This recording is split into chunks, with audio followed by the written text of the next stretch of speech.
¿Qué tal, amigos del Café Globo? Bueno, pues ahora, si tú sufres depresión, si tienes ansiedad o si tienes estrés postraumático o simple y sencillamente no te sientes muy bien, que digamos, esto te interesa porque tenemos a una doctora, psiquiatra, que nos viene a presentar un libro que se llama Tu viaje de sanación psicodélica, ¿no? Bienvenida, Carmen. Bienvenida. Muchas gracias. Bienvenida, doctora. Muchísimas gracias. ¿Cómo estás? Qué importante, ¿no? La verdad es que mucha gente sufre depresión o vive en ansiedad o tiene este estrés postraumático. Pero tú hablas de sanación psicodélica. ¿A qué te refieres con eso? Pues mira, este libro es un libro que está contado en dos partes. La primera parte son todas estas moléculas enteogénicas o también llamados psicodélicos, los hongos psilocibes, la ayahuasca, el sapito, la ibogaína y los sintéticos que son el LSD, la ketamina, el MDMA, éxtasis o moli. Y la segunda parte tiene que ver con las herramientas que deberían acompañar estos procesos para que realmente funcionen como un tema terapéutico. Exacto, O sea, los hongos y la ayahuasca y todo eso son buenos. Exacto, o sea, como que mucha gente dice, ay, es que voy a ir a mi viaje de ayahuasca para sanar y no sé qué. A mí la verdad me da pavor. Sí, a mí también. Me da pavor el hecho de que digan, no, es que sientes como que te mueres y como que te vas a morir y no tienes control de y que nada. vomitas y vomitas y que no sé. Y todo eso. El mito urbano, ahorita nos dices que es mito y que es realidad. Y hasta cierto punto, bueno, pues ese psicodélico pues es natural, pero ya hablar de ketamina, de LSD, de LSD y todo eso, pues ya es una droga pues química. Son químicos. ¿No? Correcto. Y de eso un poquito se trata el libro. ¿Y a poco con eso se puede sanar? Y si te quedas en el viaje o si te encanta y ya te quedas ahí. Sí, justamente estamos pasando por un momento, una época muy interesante, porque después de los 60, estas sustancias entran a una lista de prohibición y se convierten en el enemigo público número 1. Y en el 2000 se reabren todos los estudios de investigación científica, neurocientífica, que hoy día están corriendo y que cada día nos dan más evidencia de cómo estas moléculas pueden cambiar la configuración cerebral, pueden ayudar a las personas a tratar de llegar a ese tema de trauma y desde otra visión, que es el estado no ordinario de la conciencia, poder sanar. Esto pues tiene muchos estudios clínicos, no es nada más la parte ancestral o ceremonial, que también está tocada en este libro porque tenemos que recordar que nuestros ancestros sabían de estas plantas, conocían y con eso sanaban a la comunidad entera, ¿no? Entonces lo que yo trato de hacer es contar un poquito qué pasa en el tema ceremonial, qué pasa en el tema recreativo, porque estamos, y lo dijiste tú, viviendo un momento crítico también de dolor emocional. Uh-huh. La gente después del COVID está sufriendo de depresión, de ansiedad, de insomnio, de adicciones, ¿no? Los jóvenes sobre todo hoy día se sienten mal, se sienten solos, están aislados. ¿Y a dónde están recurriendo?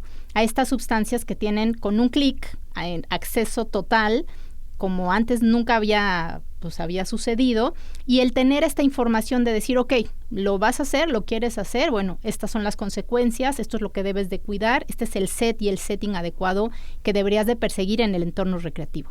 Y por otro lado, contar la parte que, digamos, a mí me corresponde como científica, como psiquiatra, que es todos estos estudios clínicos que hoy día estamos viendo, donde la ciencia está demostrando qué beneficios, cómo, por qué, cómo estas moléculas cambian la estructura cerebral y de qué forma ayudan o benefician al ser humano. Es correcto, porque digamos que lo que conocemos es que esto te va llevando un chamán, ¿no? O sea, pero nunca había sabido que esto podía estar del lado de la ciencia también. Sí, y te cuento algo que acaba de suceder hace no mucho, más o menos unos 6-7 meses. La FDA evaluó el moli o éxtasis, o sea, la metanfetamina que utilizan en los raves, para poder tratar terapéuticamente a las personas que sufren estrés postraumático grave. La FDA rechaza el file, o sea, dice, no, me hace falta más pacientes, me hace falta que reorganices esta parte de los estudios clínicos, pero pues yo te diría que estamos totalmente en un camino que visualiza los psicodélicos como terapia en un consultorio, en la parte médica, evaluados por un especialista en un proceso donde el paciente está en un consultorio o en un lugar totalmente clínico y donde el seguimiento después de esa experiencia se hace también para poder generar pues un valor terapéutico en las personas. Y eso sucede con psilocibina, que también está en este mismo entorno. Países y estados en Estados Unidos como Denver, por ejemplo, lo tienen ya totalmente legalizado, regulado a nivel clínico, y países Australia pues van muy en avanzada con respecto a este tema. Y además acompañados de terapia con una dosis controlada, que es lo más importante. ¿Cómo es el procedimiento? O sea, literal en el consultorio se dan dosis y ahí se va trabajando como si fuera una terapia. ¿Cómo es el procedimiento? Sí, se hace primero una evaluación del sujeto, del paciente. El SET, que es lo que nosotros llamamos en psicodelia, es cómo está tu cuerpo, cómo está tu mente e incluso cómo está la parte espiritual, cuál es el porqué de la persona al entrar en este proceso. ¿Por qué es importante? Porque muchas de estas moléculas sí pueden alterar, sí pueden perjudicar a nivel, por ejemplo, cardiovascular. La gente en ayahuasca o en por un infarto, ¿no? Y sí se mueren, o sea, y sí hay una letalidad de estas sustancias porque las personas llegan ya con un daño cardiovascular. Hay que evaluar un daño también a nivel psique. Si la persona está en una fase aguda, que es lo que yo le digo a mis pacientes, no te vayas a hacer ni hongos ni ayahuasca cuando estás en pleno duelo, en plena depresión, en plena crisis, porque eso va a aumentar, eso va a retraumatizar o va a ser todavía mayor el problema psiquiátrico, ¿no? Entonces, eso se evalúa y luego se entra en un proceso tal cual te lo estoy contando, en un consultorio donde la persona o el sujeto pues tiene el consumo efectivamente dosificado en una dosis que ya se ha estudiado y que se conoce como segura y bien tolerada, y esto dependiendo del tipo de molécula, en el caso de psilocibina son de 4 a 6 horas, en el caso de MDMA hasta 6, 8 horas, en el caso de ketamina son 45 minutos a 2 horas el proceso de las sesiones. Y esto es un seguimiento que se lleva a cabo en un consultorio con un coterapeuta, un terapeuta que hace el seguimiento del proceso, y al despertar o al regresar a la conciencia se hace una integración psicodélica, donde la simbología, las emociones, las sensaciones, los pensamientos se colocan en la mesa y se comienzan a trabajar a nivel de la terapia. Wow. O sea, por ejemplo, cuando haces ayahuasca o sapito, todas estas cosas, pues en teoría te tienes que preparar, ¿no? O sea, para que llegues físicamente lo mejor posible, ¿no? Como bien dices, si llegas con una enfermedad cardíaca, pues te puedes quedar en el viaje ahí, ¿no? Pero me llama la atención que una depresión se pueda curar con drogas, porque generalmente las personas deprimidas buscan alguna droga para aislarse de su realidad y sentirse tranquilo, ¿no? Y mucha gente deprimida, yo tengo muchos amigos deprimidos que viven en muchas de estas drogas, pero ¿cómo los curas con la misma droga? Sí, ahí es el gran debate y la gran controversia de estas medicinas, ¿no? Como algo que a nosotros, los psiquiatras, nos enseñaron que era la puerta de entrada a las adicciones, hoy es la puerta de salida a estas adicciones o estos procesos de depresión resistente. O sea, por ejemplo, alguien que es adicto a la ketamina, por ejemplo, o al M, ¿cómo le quitas la adicción con su misma droga? Muchas veces, a ver, aquí yo te diré dos cosas.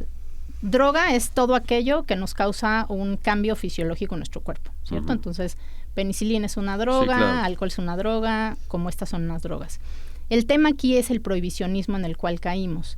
Y efectivamente, la gente consume estas sustancias para entrar en estados no ordinarios, donde va de su realidad, donde se va de la realidad, y esto puede generar un consumo abusivo. Hoy, por ejemplo, la cannabis, te puedo decir como uno de los ejemplos que a mí más me gusta, porque a nivel investigación es donde tenemos más soporte, es una de las puertas de salida de estas adicciones. Entonces, muchas veces no es la misma sustancia adictiva en donde está el paciente el que se usa para sacar a la persona de esa adicción.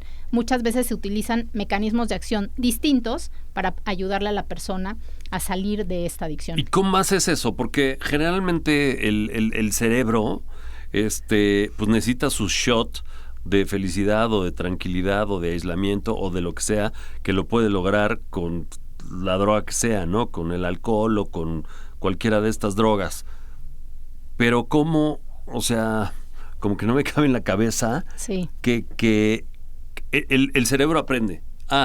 Esta droga me tiene tranquilo, relajado y me lleva a mi estado de paz y tranquilidad. Uh-huh. Luego entonces, con el tratamiento, vuelves a dar la droga, pues el cerebro aprende que con esa droga está tranquilo. Pero luego, ¿cómo le quitas esa paz? Sí. O sea, sin tener la droga. El problema, o sea, ¿cómo le das esa paz sin la droga? El problema del sistema de salud mental que tenemos hoy día es un problema que cronifica y que hace muy largos estos procesos. Por ejemplo, un paciente con adicción al final acaba con benzodiazepinas o con un ribotril o Ativan o Tafil o lo que sea. Otra droga. Y además un antidepresivo, que además lo tiene que sostener durante años, muchas veces durante toda su vida. El problema y lo que hace falta, y que el libro lo toca, es que hay otras estructuras que tienen que ir concatenadas al tratamiento, que es la parte del tratamiento espiritual o el tratamiento del alma, el tratamiento del cuerpo, qué comes, cómo te ejercitas, con quién te llevas, cómo son tus relaciones con tu pareja, con tus hijos, con tu entorno, con tus equipos de trabajo. Es un todo, ¿no? Es un todo. Y entonces, este tipo de terapia integrativa es justamente a lo que te llama. O sea, no es la droga o no es la sustancia que vas a consumir. Es cómo y cómo vas a acompañar este proceso. Ese es el gran riesgo que tenemos hoy de tener psicodélicos tan a la mano, como lo acabas de decir. Yo, además, tengo un hijo de 12 años. Este libro, mucho está escrito por él y para él, porque yo veo los riesgos en los que hoy están viviendo estos chavos y digo, tienen que conocer, tienen que saber que, ok, si tú quieres consumir esto, sí hay un riesgo, pero pues hay otras herramientas que van más allá de esa sustancia que tiene que ver eso, con cómo cuido mi cuerpo, con cómo cuido mi entorno, con quién me relaciono, ¿no? Qué tanto estoy en contacto conmigo mismo, qué tanto medito, etcétera, ¿no? Entonces, es por eso que se te hace raro, porque el sistema de salud y lo que hoy nos han enseñado es absolutamente como directivo a, pues con una sustancia vas a entrar o salir.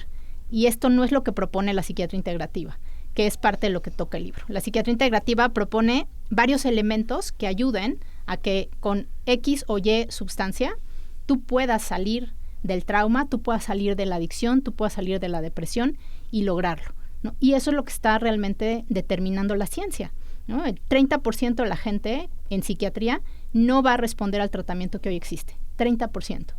Y pues te estoy hablando de aquellos que sí llegan al psiquiatra.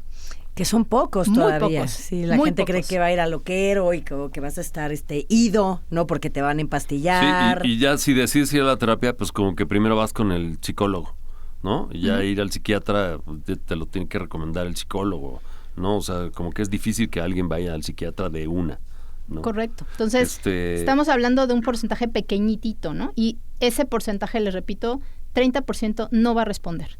Lo que nos está diciendo la ciencia de estas moléculas es que es muy probable que ahí, sobre esos no respondedores, obtengamos buenos respondedores con esta nueva medicina. Bajo lo que te acabo de decir, un entorno médico donde el set y el setting sean evaluados, donde haya un acompañamiento de la experiencia y donde haya una integración de esta experiencia que implica todo lo que les acabo de decir. ¿Tú ya aplicas este método? Sí, en México tenemos 2 sustancias psicodélicas que son legales, que son cannabis, que tenemos la Ley General de Salud desde el 2017 y reglamento de la cannabis que está disponible desde el 21. Y la ketamina, que es un anestésico disociativo que está desde los años 60. ¿Eso no se usaba para los caballos? Eso se usa en veterinaria bastante y en neonatología, en pediatría, porque es muy seguro, es un anestésico muy seguro. Hoy hay clínicas de ketamina en México, eso sería un programa maravilloso que pudieran hacerlo. Porque eso ¿Qué hace la ketamina? La ketamina es justo eso, es un disociativo que hagan de cuenta que separa el cuerpo de la mente. Y eso te permite pues dejar atrás un poco como tu cuerpo, como lo que tú eres. Y en esa disociación es que nosotros en psiquiatría encontramos un canal para entrar al trauma, para decir, ok, ya no estás vinculado a esa depresión, ahora que no la sientes, ahora que no sientes los síntomas físicos de la depresión, entonces vamos a trabajar con ella. Y te da una ventana de tratamiento de unas 2, 3 semanas muy agudas en donde el paciente dice, wow, no siento esto, mi vida puede ser diferente y comenzamos con cambios conductuales que, repito, ahí es donde la terapia de integración es fundamental. Wow, no sabía Wow, que esto estaba padre. permitido. O sea, según yo eran sustancias ilegales. No, a nivel clínico son sustancias que podemos como O médicos sea, ¿quién utilizar. puede recetar ketamina y cannabis? Médicos profesionales, incluso odontólogos, veterinarios, o sea, hay varios profesionales de la salud que pueden tener esta opción de recetar estos medicamentos. Wow. Sí. Así de, pues recétame un ketamina para mi caballo, No. ¿no? Corte A, yo acá bien felizote, ¿no? Sí, el problema que Sí, estamos sí. teniendo con la ketamina es grave porque lo Es que acabas ya, de decir. y sabes que está de moda. Mucho chavito bien se está metiendo ketamina y no le está ayudando. No, ¿eh? no. El problema con la ketamina es grave porque a nivel de este entorno negro, de mercado negro, está en todos lados y a nivel hospitalario no hay, porque el tema del fentanilo Uf, nos mantiene totalmente cooptado el tema de abasto. Y entonces a nivel hospitalario, a nivel médico, no tenemos ketamina tan fácilmente, incluso a nivel veterinario, ¿no? Entonces, ¿dónde estamos encontrando la ketamina? En un mercado negro que es manufacturada, evidentemente, por gente que no es precisamente una farmacéutica seria, ¿no? Y lo que estamos viendo en México, tienes toda la razón, y es por eso que también el libro tiene un valor fundamental, porque es de educación de lo que se trata esto, es de decirle a la gente que hay adulteración, que lo que se están metiendo muy probablemente no es lo que se están metiendo y que están corriendo riesgo si lo están haciendo sin saber realmente que están consumiendo. O el M, por ejemplo, ¿qué es? MMA. MDMA. MDMA, eso. Mejor conocido como Molly o como M, ¿no? O éxtasis. O éxtasis. Esas drogas, o sea, según yo sé, son altamente adictivas. O sea, que una o dos veces y te puedes enganchar, dependiendo tu nivel de depresión, ansiedad, etcétera, ¿no? Ketamina, MDMA son altamente adictivas. LSD, psilocibina son de muy bajo, digamos, impacto a nivel de adicción por el tipo de mecanismo de acción que tienen. Pero MDMA y ketamina son altamente adictivas, así es. Y sí, hay un riesgo. Hoy día los chavos están consumiendo MDMA como si fueran de estas pastillitas Dulces, literal, dulces. chicles, ¿no? Y ¿sabes qué? Que, por ejemplo, yo voy a mucho tipo de eventos donde hay de todo, digamos, ¿no? O sea, de eventos de coches, motos, etcétera. Y además está la moda del famoso canasteo, ¿no? Que tú estás tomando tu bebida normal y no te das cuenta y pues, te echan M. Correcto. Y al rato traes te empiezas a sentir raro y pues tú no decidiste meterte el M, pero la misma la sociedad o el evento, no sé qué, está como de moda que te canasteen. Y No, tú no decidiste tomar la sustancia. Y cada día, te lo digo como psiquiatra, vemos más problemas en jóvenes que tuvieron contacto con estas sustancias, que efectivamente se engancharon de una forma negativa y que hoy están, pues ahora sí que metidos en el sistema de salud psiquiátrico, tratando un cuadro de ansiedad horrible o de psicosis, ¿no? O de depresión tremenda. Esto bajón del M, que seguro lo han oído, ¿no? Puede ser crónico. Como todas las drogas, ¿no? O sea, el mismo alcohol, o sea, te da una cruda terrible y entre, pues la droga, entre más te saque de tu realidad, pues más duro te la cobra, ¿no? Correcto. Sí, repito, es muy, muy debatible y siempre que hablas de psicodélicos, pues nos vamos a ir hacia lo malo, ¿no? Y yo aquí rescato un poco en la parte positiva, en la parte que viene en el futuro, que esto pues no lo podemos ahora sí que frenar porque ya es un hecho, la ciencia está avanzando hacia allá, nuestro sistema de salud no es el adecuado, no está resolviendo los problemas y pues parece haber una ventana de posibilidad de estas nuevas medicinas, de estas nuevas sustancias, no vistas como lo veíamos anteriormente en la época de los 60, como justo los enemigos públicos número 1 y las drogas de abuso, sino como una salida a cuadros de depresión resistente, a cuadros de ansiedad generalizada, de estrés postraumático, ¿no? Entonces, hay lo bueno, lo malo y lo feo. En este libro se los cuento y lo cuento además a través de mi historia personal con ellos, de la historia de testimonios de personas que han sido usuarias y que han sido pacientes de estos procesos y creo que es, repito, una información muy vasta, donde cuento todo. O sea, no solamente lo bonito, porque no glorifico estas medicinas, ¿no? Yo creo que yo veo esta parte también negativa, veo la parte de la adicción, veo la parte del abuso y he visto lamentablemente la parte pues de muerte, Me ha tocado tristemente ver a las familias que han perdido a sus seres queridos en un viaje de ayahuasca, en un viaje de hongos, ¿no? Entonces, para mí era muy importante alzar la voz y abrir comunicación, no dejarlo solamente en, pues, como en, vamos a ver quién te lo cuenta y quién te aclara las cosas, sino decirles a las personas, esto es real, de esto tienes que tener cuidado, esto aguas, esto sí existe, como tú decías, yo no sabía, bueno, hay clínicas de ketamina en México y en toda Latinoamérica funcionando, operando perfectamente legal, y se utilizan para eso, casos muy específicos donde no hay otra alternativa de tratamiento más que esa, y eso le salva la vida, y esa es una calidad de vida que ningún otro fármaco te va a dar más que ese, ¿no? Entonces, la cannabis tiene 1,600 y cacho elementos en su molécula, en su planta, y de esos THC, CBD son los más conocidos, pero es la planta más estudiada a nivel científico, y hoy sabemos de pues todo el beneficio que puede tener en Parkinson, en espasticidad, en cáncer, en ansiedad, en sueño. O sea, eso no te lo estoy contando porque lo contaron nuestros ancestros, que ya lo sabían. Te lo estoy contando porque hay cientos de artículos científicos publicados diariamente sobre los cannabinoides y el sistema endocannabinoide que tú tienes como ser humano.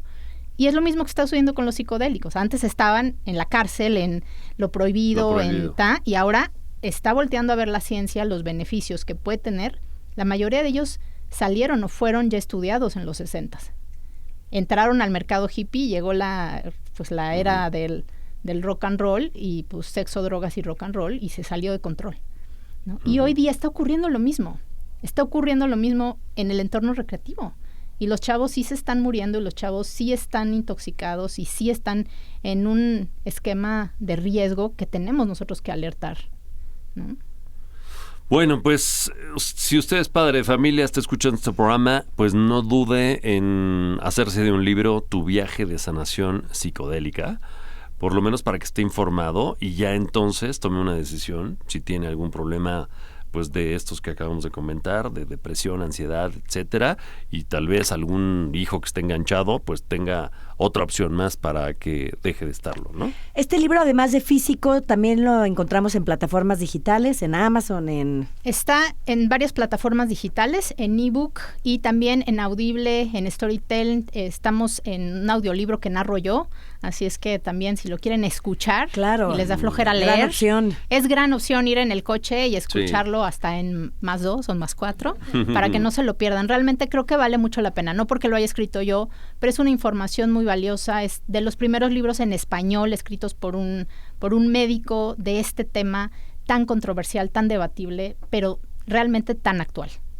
Perfecto. Pues muchas gracias. Tus redes Carmen. sociales para que la gente esté en contacto Doctora contigo. Carmen Amezcua, me encuentran prácticamente en todas igual. DRA Carmen Amezcua. Perfectamente. Pues mil gracias. A ustedes, El gracias Café por la Globo invitación. es su casa, doctora, y nosotros nos tenemos que ir con más música. Están escuchando esto que es el Café Globo, aquí donde hay éxitos. Todo el día.